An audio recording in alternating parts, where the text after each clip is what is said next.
Hi, my name is Matt Hunt, and I'm the Director of Sales here at Sterling for the rescue market. And we're going to talk with you a little bit about our new escape system we've come out with.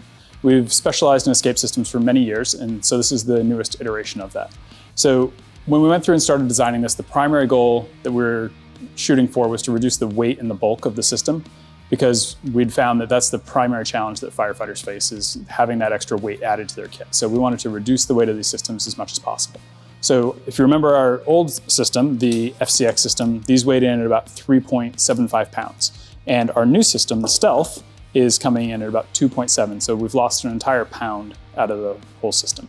So we're gonna walk through it and talk about some of the features and options and benefits in here. So starting off is the Escape Anchor Hook. So this is the Stealth hook.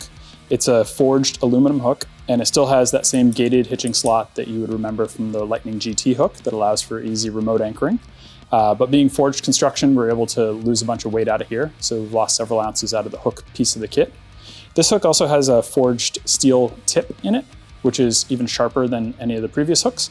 And it's removable. So if you pull the screw out, you can rotate that tip around and you get a new pointy piece to it. So if you blunt it up in training or something like that, you can flip it around.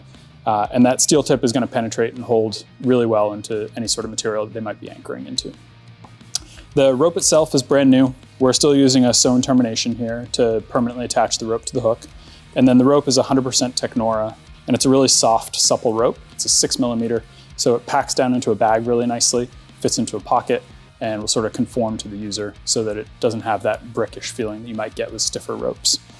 The descender itself, as you can see, is totally different from previous generations. Again, purpose-built for this system, and we're calling it the Stealth Descender. It's an auto-locking descender. So if the user jumps out the window and lets go of it, it'll lock off. And then if they want to descend, they pull this handle down.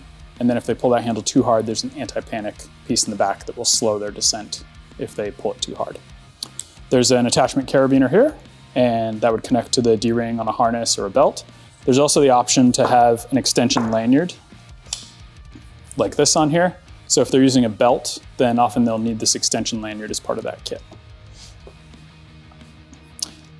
Quick demo on how the device itself works. So they would anchor the hook in the window or on a substantial object. And once they weight the system, the device locks off. They'd pull the handle to descend. And if you let go, the device stops. For pulling slack out, it's very easy. So in this case, we're going to squeeze that lever and squeeze that handle into the device, and it'll just slide down the rope. Once you weight it, that easy to pay out piece goes away, and you're back to pulling the handle. You'll also see that the hook comes with a pull tab attached to it. This is removable, so if you don't care to use it, it can simply be removed from the hook and put aside. It's not required. And to install it is easy enough to feed it back through that tab in the top. They're packed into this bag, which is an envelope style bag. We've lost a bunch of weight out of the bag as well and simplified it.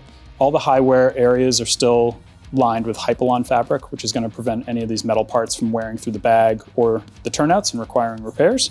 And the bag simply slides into an existing pocket. This will fit almost all standard turnout gear pockets, right or left side. If you're using the pull tab, you can leave that hanging out. Easy to find when it's time to go. And then the carabiner would connect onto the D-ring of the belt or the harness. You can see this one has the extension lanyard where the D-ring's up high here. If you have a setup like this, which has an A-frame on it, like the Gemtor harness, that A-frame will act like the extension, and you don't need that Tech extension lanyard on there. So these will fit just about any set of turnouts that are out there on the market. That'll fit right or left side, so it'll accommodate most users. And it's a really nice upgrade for the firefighters out there, so they've got less weight, less bulk to carry around. If you have any other questions, you need us for demos or to talk to us about quotes for your customers, please reach out to us at Sterling. Thanks.